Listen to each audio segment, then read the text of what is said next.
శ్రోతలందరికీ నమస్కారం. ఈరోజు గమ్యం అనే కథతో మీ ముందుకొచ్చాను.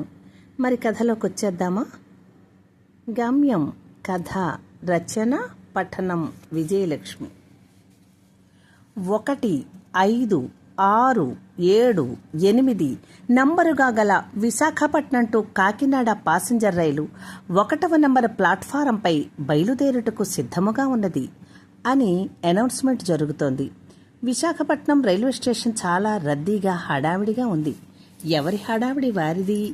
రైలు దిగిన వారు కొందరు, రైలు ఎక్కడానికి వచ్చిన వారు కొందరు, తమ బంధువులను ట్రైన్ ఎక్కించడానికో రిసీవ్ చేసుకోవడానికో వచ్చిన వాళ్ళు, చంటి పిల్లల ఏడుపులు, నడవలేని వారు కొందరు, నెమ్మదిగా నడిచేవారు కొందరు, పరుగులెత్తేవారు కొందరు, చాయ్ సమోసా వాలాలు, హడావిడి, ఎక్కువ లగేజీతో వచ్చి ఎక్కడానికి కంగారు పడుతున్న కొందరు, దూరంగా వెళ్లి నిలబడేవారు కొందరు, తాము నిలబడిన చోట ఏ బోగి ఆగితే అందులో ఎక్కేయడానికి సిద్ధపడిన వారు కొందరు, అప్పటికే రైలు ఎక్కి సీట్లపై నాప్కిన్స్ వేసి రిజర్వ్ చేసుకున్న జబర్దస్త్ మనుషులు, రకరకాల మనుషులు, వారి ముఖాల్లో రకరకాల హావభావాలు. కొందరు సంతోషంతో ఉంటే కొందరు విచారవదనాలు, కొందరు సాలోచనగా, కాలేజీ పిల్లల పకపకలు వికవికలు. వాళ్ళకేం తెలుసు, ముందుంది ముసళ్ల పండగ అని తెలియక ఎచ్చుపెచ్చుగా అరుస్తూ నవ్వుతూ జబ్బలు చరుచుకుంటూ కేరింతలు కొడుతున్నారు. చుట్టూ ఎంతమంది మనుషులున్నా అన్యమనస్కంగా ఉన్న నేను కాకినాడ పాసింజర్ బయలుదేరడానికి సిద్ధంగా ఉండడంతో గబగబా టిక్కెట్టు తీసుకుని ట్రైన్ దగ్గరకు పరిగెత్తేసరికి రైలు చిన్నగా స్టార్ట్ అయింది. గబగబా ట్రైన్ ఎక్కి చుట్టూ చూశాను. పరిగెత్తడంతో ఊపిరి ఎక్కువ తీయవలసి వస్తోంది.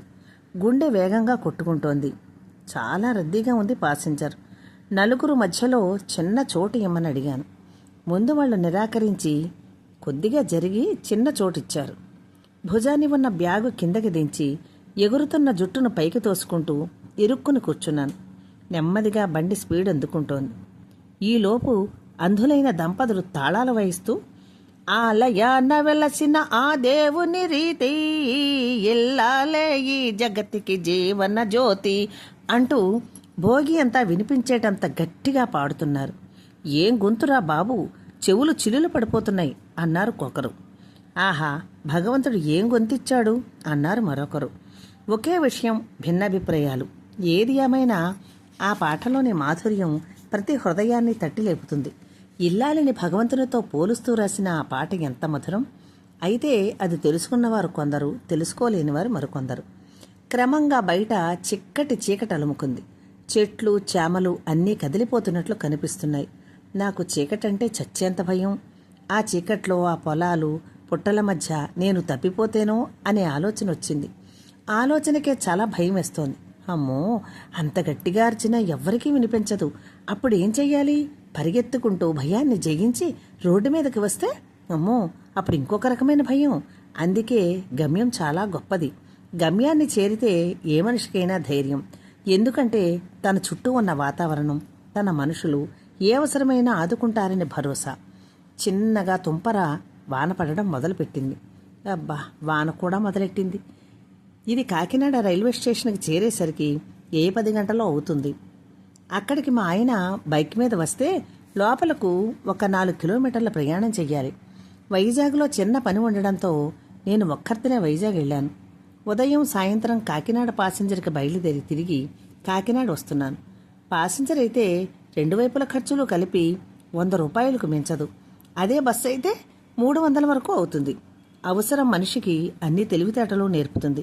300 అంటే మా ఆయన 3 రూపాయలన్నట్లు చూసేవారు. దానికి నేను వంతపాడేదానిని. పిల్లల అవసరాలు ఎక్కువై వాళ్ళ పెళ్లిళ్ళు పేరెంటాలు చేసేసరికి 300 రూపాయలు 3000 రూపాయల్లా కనిపిస్తున్నాయి. మనిషికి పొదుపు చాలా అవసరం ఉంది కదా అని ఖర్చు పెట్టేస్తే ఒకరోజు దాని గురించి ఎంత బాధపడవలసి వస్తుందోనని అనుభవపూర్వకంగానే తెలుస్తుంది. ఒకసారి వెనక్కి తిరిగి చూసుకుంటే ఎక్కడి నుంచి ఎక్కడి వరకు వచ్చామని ఆశ్చర్యం కలుగుతూ ఉంటుంది. పిల్లలు కాస్త పెద్దయ్యే వరకు నేను చేసే చిన్న చిన్న ఉద్యోగాలు, అవస్థలు అవన్నీ నేనే అంత కష్టపడ్డానా అని ఆశ్చర్యం వేస్తూ ఉంటుంది. ఒక మనిషికి తెలివితేటలు ఉన్నా ఆ వ్యక్తి దగ్గర డబ్బు లేకపోతే అతని విలువలు మారిపోతాయి. తెలివి తక్కువగా ఉన్న ధనలక్ష్మీదేవి ఆ వ్యక్తికి సపోర్టుగా ఉన్నప్పుడు అతని విలువలు పెరుగుతాయి. ఆ డబ్బేదో వీళ్ళకి ఇచ్చేసినంత ఫీల్ అయ్యి ఆర్భాటం చేస్తారు. ఒక విధంగా చెప్పాలంటే లోకాన్ని, అవకాశవాదుల్ని చూసి చూసి జనాల పట్ల నాకు ఒక విరక్తి భావం కలిగింది. భూమి మీదకు మనకు తెలియకుండా వచ్చాక ఆటుపోటులను తట్టుకుని నిలబడాలి. ఒకప్పుడు నేను చేయలేను అనుకునే పనులు ఇప్పుడు అవలేలగా చేసేస్తున్నానంటే అవసరం మనిషిని ముందుకు నడిపిస్తుందనడంలో సందేహం లేదు. రైలు బండి ఎక్కిన దగ్గర నుంచి నా మనసు రకరకాల ఆలోచనలకు లోనైంది. ఒక్క కుదుపుతో రైలు ఆగింది. కిటికీ తలుపు తీసి కిటికీ దగ్గర వ్యక్తి బయటకు చూస్తున్నాడు. జల్లు గట్టిగానే పడుతోంది. గాలితో జల్లు ముఖం మీదకొచ్చేసరికి అతను తలుపు మూసేశాడు. గంట వరకు ట్రైన్కు సిగ్నల్ ఇవ్వలేదు. మా ఆయన అంటూనే ఉన్నారు, అట్నుంచి బస్సు మీద వచ్చి బాగా లేట్ అయిపోతుంది అని. ఆయన అన్నది నిజమే. బస్సు ఎక్కేవలసింది. ఇది ఇక్కడే గంట ఆగిపోయింది. దువ్వాడ స్టేషన్ దాటే వరకు నెమ్మదిగా నడిచిన స్పీడ్ అందుకుందనేసరికి ఏదో స్టేషన్ వచ్చేస్తుంది. మరి పేదవారి పట్ల మంచి సానుభూతిగా ఉన్న ప్యాసింజర్ ఎప్పటికో అప్పటికి తక్కువ డబ్బుతో వెళతాం కాబట్టి మధ్యతరగతి ప్రజలందరూ ఎక్కడంతో బాగా కిటకిటలాడుతోంది ట్రైను. మళ్లీ పాట పాడుతూ వచ్చారు ఆ అంధదంపతులు. బ్యాగులోంచి 10 రూపాయలు తీసి అప్రయత్నంగా వాళ్ళకిచ్చాను. ఆ పెద్ద గొంతుకు జడిసి కొందరు డబ్బులిచ్చారు. కొందరు డబ్బులిచ్చేస్తే వాళ్ళు అక్కడి నుంచి వెళ్ళిపోతారని. గంట తరువాత ట్రైన్ కదిలింది. మంచి స్పీడ్ అందుకుంది. ఇప్పటికి మా వారు 10 సార్లు ఫోన్ చేశారు. కంగారు పడకండి, మీరు స్టేషన్లో ఉంటారు కదా అన్నాను. ఇప్పుడే ఇంటి దగ్గర నుంచి బయలుదేరుతున్నాను అన్నారు. ఎలాగో 11 గంటలకు కాకినాడ స్టేషన్కు చేరుకుంది ప్యాసింజర్. గమ్యానికి చేరుకున్నాక ప్రజలకు మరీ కంగారు. ఒకరిని ఒకరు తోసుకుంటూ ట్రైన్ దిగుతున్నారు. నేను కూడా ఎలాగో క్రిందకు దిగేసరికి మా ఆయన ఆదుర్దాగా నా కోసం ఎదురు చూస్తున్నారు. నన్ను చూసి గబగబా దగ్గరకొచ్చారు. ఇద్దరం కలిసి బయటకు వచ్చి బయలుదేరాం. టైం 11 అయింది. చుట్టూ చిమ్మ చీకటి. ఒక ప్రక్క వర్షం. బండి ఎక్కి కూర్చున్నానే గాని నాకు చాలా భయం వేస్తోంది. బండి లైటు చీకటిని చీల్చుతూ ముందుకు కదులుతోంది. నేను వెనక్కి చూస్తే చిన్న చిన్ని తాటి చెట్లు ఎలుగుబంటిల్లా మీదకు వస్తున్నట్లు కనిపిస్తున్నాయి. పెద్ద చెట్లు జుట్టు విరబోసుకున్న దెయ్యాల్లా భయపెడుతున్నాయి. నాకు నాలుక తడారిపోతోంది. మా ఆయన వేసే ప్రశ్నలు నా చెవుల్ని తాకడం లేదు. బండి ఎదురుగా ఒక పెద్ద పాము సర్రున రోడ్డుకి అటుపక్క నుంచి ఇటు ప్రక్కకు వెళుతోంది. సడన్ బ్రేక్ వేశారు ఆయన. అంతే, ఇంక బండి మరలా స్టార్ట్ అవ్వడం లేదు. ఆయన ఎంతో ప్రయత్నం చేస్తున్నారు. ఆ చీకట్లో ఎక్కడ ఏముందో తెలీదు. హ్యాండ్ బ్యాగ్లోంచి గబగబా సెల్ తీసి టార్చ్ ఆన్ చేశాను. బాబోయ్ భగవంతుడా, ఏమిటి పరీక్ష? అర్ధరాత్రి, చీకటి, వానజల్లు, బండి కదలకపోవడం. పోనీ దగ్గరికి వచ్చేసామా అంటే కిలోమీటర్ మాత్రమే వచ్చాం. ఇంకా 3 కిలోమీటర్ల లోపలికెళ్ళాలి. ఏమండి, స్టార్ట్ అవ్వటం లేదా? ఏమైంది అన్నాను చాలా భయంగా.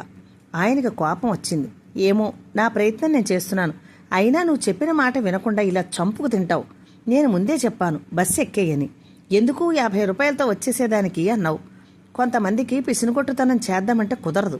ఈ చీకట్లో, ఈ వర్షంలో ఈ బండిని తోసుకుంటూ ఎలా వెళ్ళడం అంటూ ఉండగా వెనక నుంచి ఆటో వస్తున్న శబ్దం వినిపించింది. ఆటో వస్తున్నందుకు సంతోషించాలా? అందులో ఎవరున్నారో, వాళ్ళు ఎలాంటి వాళ్ళో తెలీదు. నా మెడలో తాడు, నల్లపూసలు, నా బ్యాగులో 6,000 రూపాయలు క్యాష్ ఉన్నాయి. 2 తన్ని లాక్కుంటే ఏం చేయగలం అని ఆలోచన వచ్చేసరికి ఇద్దరికీ భయం వేసింది. ఆటో దగ్గరగా వచ్చింది. ఆటోలో డ్రైవర్ ఒక్కడే ఉన్నాడు. ఏమైంది సార్ అన్నాడు. బండి స్టార్ట్ అవ్వడం లేదు అన్నారు మా వారు. అతను ఆటో ఆపి కిందికి దిగి, మీరు తప్పుకోండి, నేను చూస్తాను అన్నాడు. నేను మా ఆయన ఆ భగవంతుడికి కృతజ్ఞతలు చెప్పుకున్నాం. సార్, ఇంత రాత్రి ఆడవాళ్లతో ప్రయాణం చేయకూడదు సార్ అన్నాడు బండి బాగు చేస్తూ ఆటో డ్రైవర్. ఏదో అనుకోకుండా అలా అయ్యింది. ఏదో ఆ భగవంతుడే నీ రూపంలో వచ్చాడు అనుకుంటున్నాం అన్నారు మా ఆయన. దెయ్యం రూపంలోనో దేవుడి రూపంలోనో ఎవరో ఒకరు సాయం చేస్తారు, పర్వాలేదు సార్ అన్నాడు అతను. అమ్మో, దెయ్యం రూపంలో ఏంటి అన్నారు ఆయన.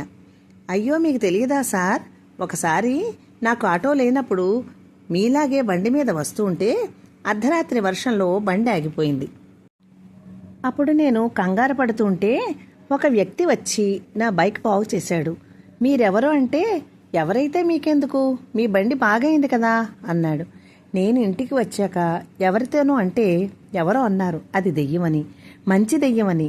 రోడ్డు మీద ఎవరైనా ఇబ్బందుల్లో ఉంటే ఆటో మీద వచ్చి హెల్ప్ చేస్తాడని విని నేను ఆశ్చర్యపోయాను. చిన్నప్పటి నుంచి దెయ్యం అంటే నెగిటివ్ ఎనర్జీగా చెప్పుకుంటాం. అందున అల్లరి దెయ్యాలు, భయపెట్టే దెయ్యాల గురించి కథలు విన్నాను. కానీ ఇంత మంచి దెయ్యం ఏంటి అనుకుంటుంటే మా పక్కావిడ చెప్పింది, నాగరాజు అని ఒక అతను ఏవో కారణాల వల్ల బలవంతంగా ఉరేసుకుని ఆత్మహత్య చేసుకున్నాడట. అతను వ్యక్తిగతంగా చాలా మంచి మనిషట. ఆత్మహత్య దోషం వలన అతను పైకి వెళ్ళడానికి వీలు లేక దెయ్యమై సంచరిస్తూ, దెయ్యం జన్మ వచ్చినా అతను మనిషిగా ఉన్నప్పుడు అందరికీ ఎంత సహాయపడేవాడో దెయ్యంగా కూడా అంత సహాయం చేస్తూ ఉంటాడని అందరూ చెప్పుకుంటూ ఉంటారు అంది ప్రక్కామె. నాకు మా ఆయనకు నమ్మశక్యం కావటం లేదు. అసలు అతను దెయ్యమనే ఆలోచన మాకు రాలేదు. మామూలు సగటు వ్యక్తిగా ఆటో మీద రావటం, అతను బండి బాగు చేస్తూ మాట్లాడడం గుర్తుకు వచ్చి మా ఆయన అన్నారు, అవునే, అతను దెయ్యం రూపంలోనో దేవుడి రూపంలోనో ఎవరో ఒకరు సాయపడతారులేండి అన్నాడు. అంటే అదేంటి దెయ్యం సాయపడుతుందా అంటే అతని మీదే కథ చెప్పాడు. అంటే ఆ దెయ్యం ఇతనే అన్నమాట. అమ్మో, అతను అంత సహాయం చేసిన మనిషి అనుకున్నాం కనుక అంత ధైర్యంగా ఉన్నాం. అదే అతను నేను దెయ్యాన్ని మీ బండి బాగు చేస్తానని చెబితే గుండె చచ్చేవాళ్ళం. దెయ్యం మంచిదైనా దెయ్యాన్ని మంచిగా రిసీవ్ చేసుకోలేం. పాపం కర్మవశం చేత మంచి వ్యక్తి దెయ్యంగా మారినా అతని ప్రవర్తన మారలేదు. రాత్రి సంఘటన తలుచుకున్న కొద్దీ నాకు వెన్ను జలధరించినట్లవుతోంది. అంతసేపు దెయ్యంతో గడిపామా? మరలా కనిపిస్తే అతనితో స్నేహం చేయగలమా? దెయ్యాలకి కామరూపం ఉంటుందిట. అంటే అవి కోరిన రూపాన్ని ధరించగలవన్నమాట. భయపెట్టాలనుకుంటే దెయ్యం రూపంలో కనిపిస్తాయి. అతను సహాయం చేయడానికి వచ్చాడు కనుక మనిషి రూపంలో వచ్చి మమ్మల్ని ఆదుకున్నాడు. ఈ సంఘటన మా చుట్టాలతో చెబితే కొందరు నమ్మారు, మరికొందరు నమ్మలేదు. కానీ మేము మనస్ఫూర్తిగా నమ్ముతున్నాం. ఎందుకంటే మనిషి అయితే ఆ టైములో మా దగ్గరున్న వాటి కోసం అటాక్ చేసి ఉండవచ్చు. కానీ అది మంచి మనసున్న దెయ్యం కనుక మమ్మల్ని గమ్యాన్ని చేర్చింది. ఆ దెయ్యానికి ఎలా కృతజ్ఞతలు చెప్పుకోవాలో మాకు తెలియదు. అందుకే దేవుడిలా వచ్చి కాపాడిన ఆ దెయ్యానికి కూడా మేం మనసులో నమస్కరించాం. ఇక ఎప్పుడు రాత్రి ప్రయాణం చేయకూడదని గట్టిగా నిర్ణయించుకున్నాం. కథ సమాప్తం. నా కథ నచ్చితే నా ఛానల్ను సబ్స్క్రైబ్ చేసుకొని లైక్ చేసి, షేర్ చేసి, కామెంట్ చేసి నన్ను నా ఛానల్ను ముందుకు నడిపించాలని మనవి. ఇప్పటి వరకు నా ఛానల్ను సబ్స్క్రైబ్ చేసుకున్న వారికి, నా కథలను వింటున్న వారికి నా ప్రత్యేక ధన్యవాదాలు. నా ఛానల్ను ఇంకా సబ్స్క్రైబ్ చేసుకోనని వారు నా ఛానల్ను సబ్స్క్రైబ్ చేసుకోవాలని మనసారా మనవి చేసుకుంటూ ధన్యవాదాలతో ఇట్లు మీ విజయలక్ష్మి.